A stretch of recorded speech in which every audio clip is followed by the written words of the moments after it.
My grandfather always had a strange relationship with food. Even as a kid, I remember watching him at the dinner table, chewing slowly, his eyes glazed over, like he was somewhere else entirely. He never talked much, just ate, methodically, obsessively. My dad used to joke, Grandpa would eat anything that didn't bite back, but the older I got, the less it sounded like a joke. After Grandma died, my dad stopped bringing us around. No explanation, no discussion, just one day, no more visits. And when I asked why, he'd change the subject. The only time I ever saw real fear in my father's eyes was the day I mentioned maybe going to visit Grandpa on my own. "You don't go to that house, ever. Do you hear me?" I was 16. I'm 23 now, and I still remember how his voice shook. But curiosity, it doesn't fade, it festers. When my dad died last year, something pulled me back to that house. Maybe guilt, maybe grief, maybe I just needed answers, closure. I told myself I just wanted to check on Grandpa, see if he was okay. So, I went. The house hadn't changed. Same faded paint, same cracked porch steps, same rusted wind chimes that never seemed to stop ringing, even when there was no wind. Grandpa was thinner, slower, quieter, but when I offered to take him shopping, maybe bring him groceries, he just smiled, said, "I have what I need, always have." His teeth looked wrong, filed maybe, or maybe it was just the lighting. I stayed the night in my old room. The house groaned with every gust of wind. But sometime after midnight, I heard something else. Something wet, slurping, repetitive, coming from the kitchen. I crept down the hall, past dusty photos and cracked switches, not knowing what I'd find, but I wasn't expecting that. Grandpa was on the floor, back turned, fridge wide open, casting this pale, buzzing glow over the tiles.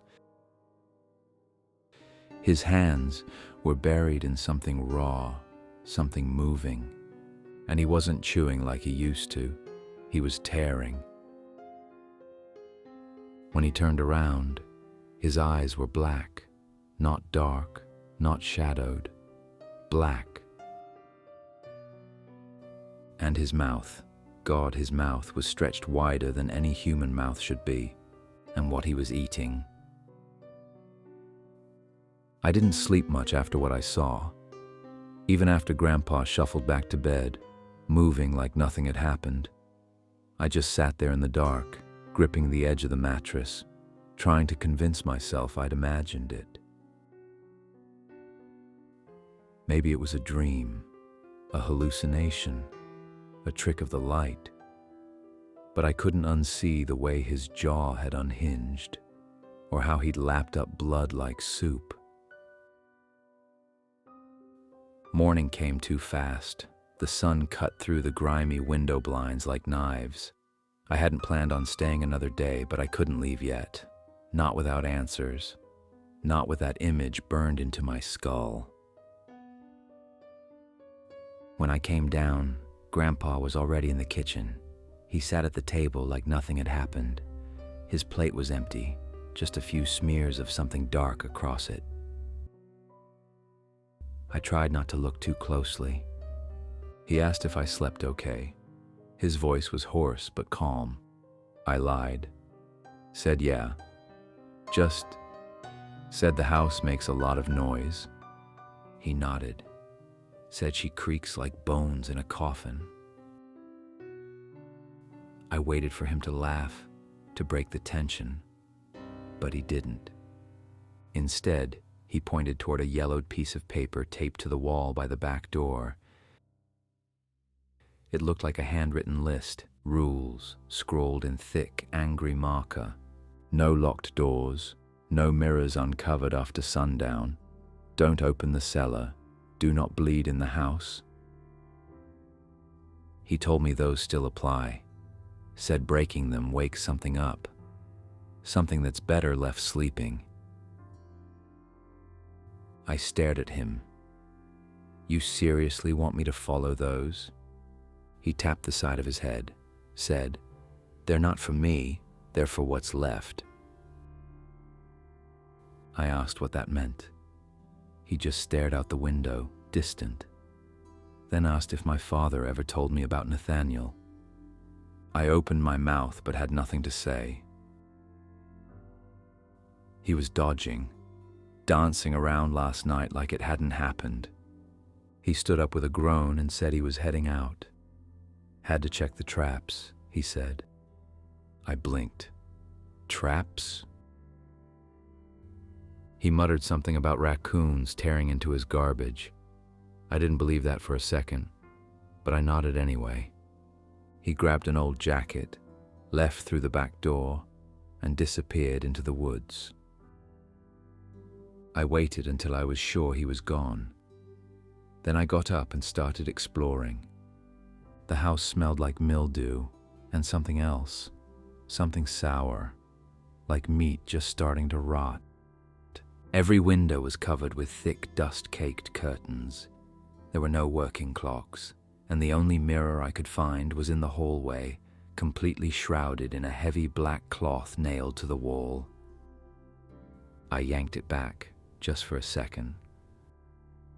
My reflection looked back, unchanged, but for a flicker, just a fraction of a second, I thought I saw something behind me in the hallway, something tall, watching. From the basement, a faint thump echoed, like something stirring below. I spun around. Nothing. I let the cloth fall back, stepped away, heart pounding. In the living room, I found a stack of mail on the floor, all unopened. Some addressed to my dad, postmarked from nearly 30 years ago. But one envelope stood out. It was recent, yellowed, but not old. No return address, no stamp. Just one word written in black ink across the front. Starve. I felt my stomach twist, my mouth watered, unbidden. Upstairs, something creaked. I froze, waiting for footsteps, for a voice, anything. Nothing. When Grandpa came back later that afternoon, he was empty-handed. No raccoon, no traps, no explanation. Just that same low hum in his throat as he made dinner, some kind of thick stew bubbling in a blackened pot. He asked if I wanted some. His eyes twinkled. I looked at the meat floating in the broth, stringy, gray, almost gelatinous. My stomach growled despite myself. I shook my head. He just smiled, said, "Suit yourself. You'll be hungry soon enough." I didn't eat dinner. I pretended to, moved the spoon around the bowl, took a few small sips of broth when Grandpa wasn't looking. But every time I brought it near my face, I felt nauseous. The smell was faintly metallic, sweet and spoiled, like something had been left out too long in the summer heat. He didn't push me, just slurped his stew in silence, occasionally muttering something under his breath. I couldn't make out the words. Afterward, he shuffled off to his room, didn't say another word. I was left alone with the dishes, the low hum of the refrigerator, and a growing sense that something in this house was watching me. I waited until the old floorboards stopped creaking, until I was sure Grandpa was asleep. Then I crept back into the kitchen. I opened the fridge. At first glance, it looked normal. Milk, eggs, a jar of pickles, half a loaf of bread. I exhaled, feeling stupid. Maybe I imagined what I saw the night before. Maybe he just had some kind of illness, some neurological thing. and I'd let my mind run wild. Then I noticed something. A single white Tupperware container at the back of the fridge, unlabeled, sealed tight. I pulled it out and opened it. Inside was a stew, the same stew he'd served me. But now, under the sterile fridge light, I could see it clearly. Fibrous meat, dark and rubbery, with what looked like tiny ridged bones, not like chicken or pork, smaller, almost delicate. I slammed it shut, put it back, wiped my hands, backed away. That's when I saw the padlock. On the floor beside the fridge was a short staircase leading down, hidden behind a narrow door I hadn't noticed before. The lock was old, rusted but solid. The wood around it was soft, splintered, like something had clawed at it before. I knelt and put my hand on the handle. Cold, like ice was radiating through the wood. This wasn't just a pantry or utility room. It had to be the cellar. And something was humming down there. Not a sound exactly, more like pressure, like the air itself was vibrating, just faintly enough to feel in your bones. I leaned in closer. That's when the door pulsed. Just for a second, a soft, almost imperceptible thump, like something pressing back from the other side. I staggered away, heart thudding in my throat. The lock clicked. I didn't touch it. I didn't move. But it clicked again, like it was breathing. I bolted upstairs, locking my door behind me. Damn the rules. Didn't sleep. Kept the bedside lamp on all night, watching the door, waiting for the knob to twitch or the floorboards to creak again. Morning came. But the unease didn't fade. Grandpa was already outside in the garden, digging. I watched him from the window. He wasn't planting anything, just turning soil over and over, deep, methodical. I made coffee. Tried not to think about the container in the fridge. When I opened the freezer to grab some ice, I saw it. Not meat, not frozen meals, no ice cream, jars. Rows of glass jars, neatly labeled with dates, some older than I am. Inside each one, a pale, lumpy mass, frozen solid in cloudy liquid. I grabbed one, wiped the frost away. It was a hand, small, human. I dropped it. The jar cracked against the freezer wall but didn't break. I slammed the freezer shut, heart hammering, and turned to see Grandpa standing behind me in the kitchen doorway. He was smiling. "Told you not to go poking around," he said softly. I backed away. "What is this? What the hell is all this?" He shrugged, slow, casual. "We all preserve what we love," he said, "or what keeps us alive." I asked him what that even meant. He didn't answer, just turned and walked away. But before he left, he said one more thing. So quiet, I almost didn't catch it. "You're starting to smell ripe, boy, just like your father did." I didn't leave. I should have.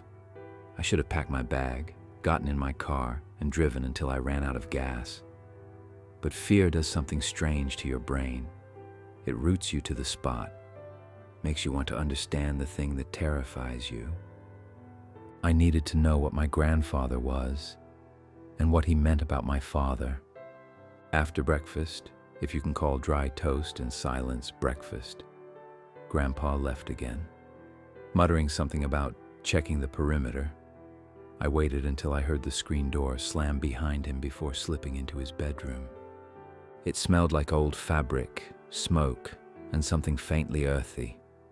The walls were lined with bookshelves, but not the kind you'd find at a public library. These were full of journals, newspaper clippings, even bones, carefully arranged in glass cases, labeled with years.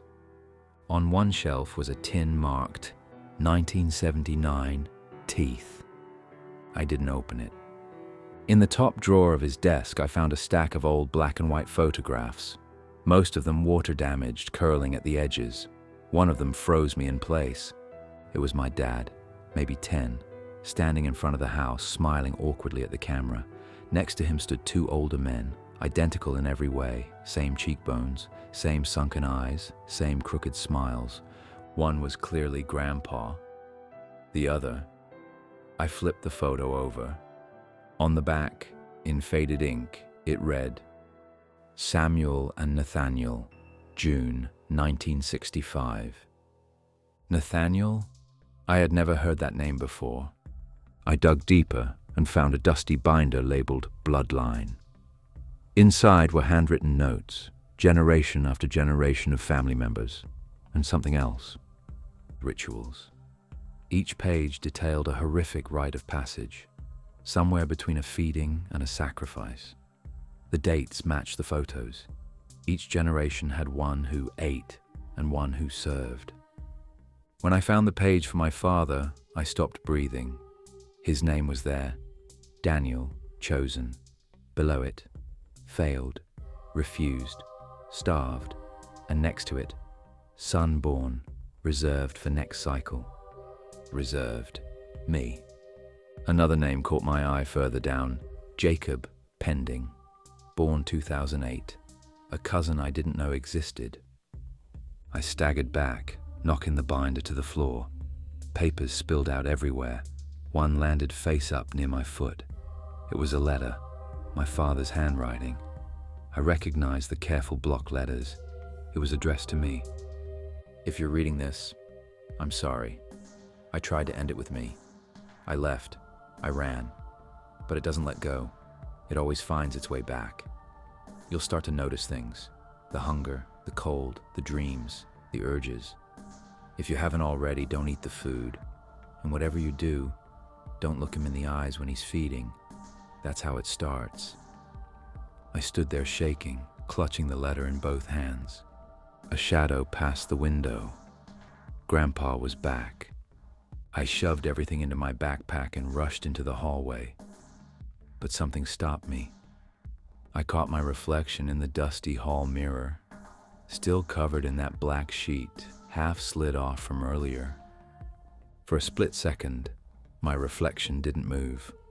I blinked, it blinked back, half a second late, and it was smiling. I ran back to my room, slammed the door, locked it, ignoring the rule. My hands were shaking too hard to use my phone, so I just sat there, back against the door, trying to keep my breathing quiet. From downstairs, I heard a voice, not Grandpa's, higher, whispery. You looked. You looked. You looked. It hissed the words through the vents, like a chant echoing through the walls. Then Grandpa's voice broke through. Dinner in an hour, boy. I didn't answer. I made it special. We're celebrating. He didn't say what, but deep down, I knew what he meant.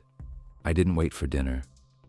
As soon as Grandpa settled into his recliner and turned on that old static-filled radio he loved, I grabbed my backpack and slipped into the hallway. Quiet, heart thudding. I didn't care what the rules said anymore. I was done obeying rules written in blood and madness. The lock on the cellar door was still intact, but the wood around it was soft, rotted with moisture and time. Deep scratches marred the frame, like something had tried to claw its way out before.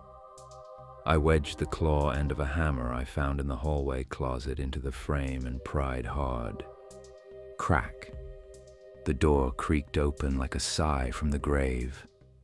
A blast of cold air hit me, thick and damp, like the breath of something buried too long. The steps down were narrow and crooked, and the only light came from a single bulb swinging lazily on a frayed cord. The pull chain clinked softly with every shift of air. The cellar smelled like rust and wet meat.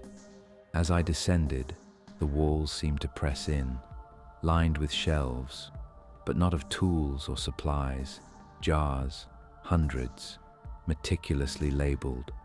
Some were organs, floating in amber fluid. Others held eyes, teeth, chunks of hair, and deeper still, I found bones arranged in perfect spirals across the dirt floor, like some kind of offering. But it wasn't until I reached the far corner that I found it. Not a freezer, not a pantry, a room, hidden behind a sliding slab of concrete painted black and sealed with chains. One of the chains was broken, and on the floor outside the door, claw marks, 3 parallel gouges carved deep into the concrete, as if something had tried to crawl its way back inside, or out. I don't know why I opened the door. Maybe part of me had to see. Maybe I needed proof that I wasn't losing my mind. The air inside was colder than anything I'd ever felt. Not winter cold, not natural. A void. Inside, something stirred. It was hunched in the corner, pale, hairless. Its skin was tight and veiny like stretched parchment, and it was chewing on something limp and red. I couldn't see what it was until it turned toward me. The face was sunken, with large black pits for eyes. No lips, just teeth. Hundreds of tiny, needle-thin teeth packed into a jaw that split up the cheeks. And its hands. Those weren't human hands. They were mine. Same knuckles, same scars, same broken pinky. I got playing football in high school. The thing dropped its meal and stepped forward. I stumbled back, but its voice stopped me cold. Almost ready. Almost you. It reached out, and I felt it, like fingers rifling through my memories, pulling pieces of me into itself. Suddenly, the light above me snapped. Darkness swallowed the room. I bolted out, scrambling up the stairs 2 at a time. I slammed the cellar door behind me, jammed a broom handle through the knob, and shoved a shelf in front of it for good measure.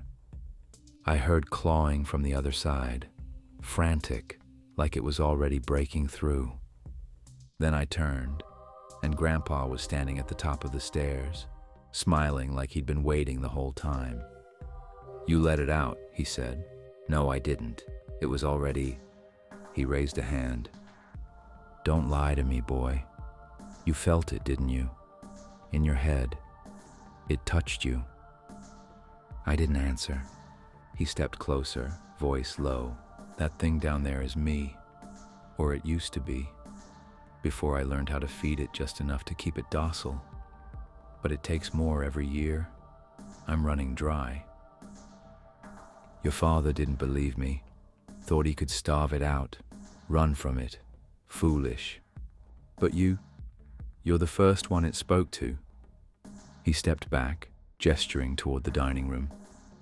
"Come sit. It's time we talk about your future." I didn't move. He didn't get angry.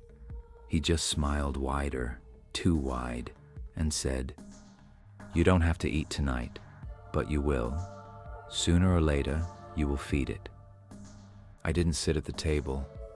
I stood frozen, just beyond the kitchen threshold, too stunned to speak, too scared to run.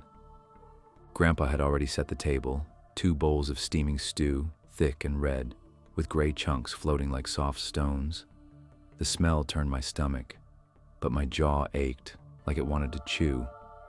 "Sit," he said gently, as if asking a child to come in from the cold. "It's time you understand." I didn't move, so he sat instead, took a slow bite, chewed like it was his last meal, savoring every second. Then he wiped his mouth and leaned back, his eyes glazed with memory. "Your great-grandfather found it," he began. "Back in the 30s. He was clearing out a collapsed mine shaft up in West Virginia. Some company paid him under the table. He said it wasn't like anything he'd ever seen, a door beneath the rock sealed in iron, not built by people, not really." He took another bite. "They opened it. Should have known better. It wasn't a creature, not exactly, not a ghost, not a god. Hunger, that's what it is. Hunger made flesh. It doesn't speak with words. It doesn't eat for pleasure. It devours because that's its nature. like fire, like rot. And you just kept it? Grandpa chuckled, a sad, low sound. Kept? No, boy. Fed. It marked our bloodline the moment we saw it. Every firstborn son hears its call. It's inside us now. That thing in the cellar, it's part of me. Always has been. It takes pieces of us, hands, eyes, memories, to bind itself to the next host. You're insane. I wish I was, he said, locking eyes with mine. I fought it, like your father did. He refused the rituals, refused the feeding. Tried to starve it out, thought he could raise you away from it. But blood is blood. You can't outrun what's inside you. No, I'm nothing like you. You haven't noticed the cravings yet? He asked, tilting his head. The strange dreams? The taste in the back of your throat when you see roadkill or smell iron? It's subtle at first, then it grows, then it hurts.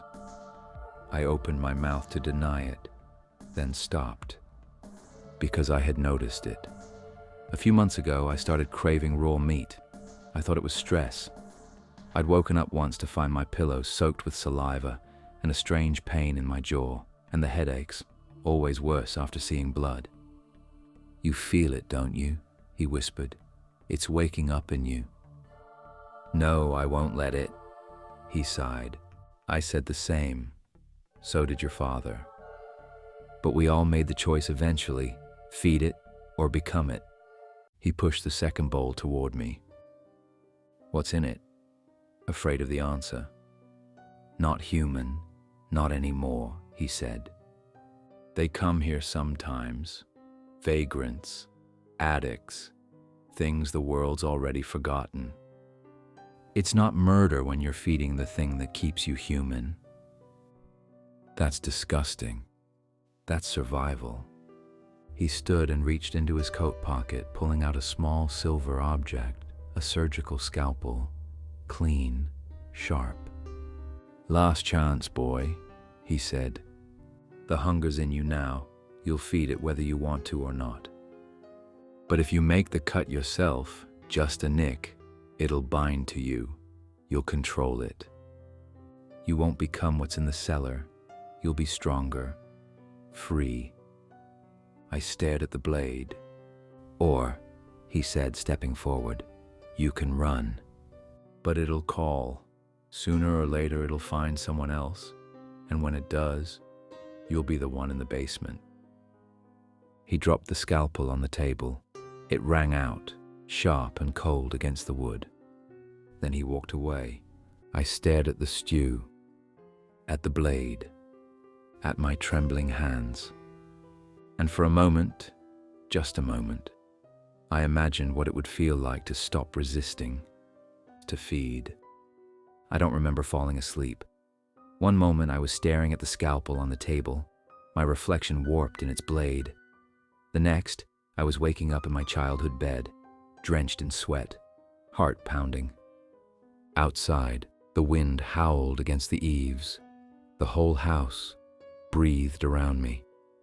I looked at the clock. 3:33 a.m. Again. I sat up. The house was silent. Too silent. No hum of the fridge, no creaking floorboards, just absence. A vacuum. And then I heard it, chewing, wet, loud, hungry, coming from beneath me. The cellar. I stood, walked barefoot across the cold wooden floor, opened my door. The hallway stretched ahead, warped and impossibly long. I stepped into it and every light bulb along the ceiling flickered out, one by one. By the time I reached the stairs, I was in complete darkness. But the cellar door was open.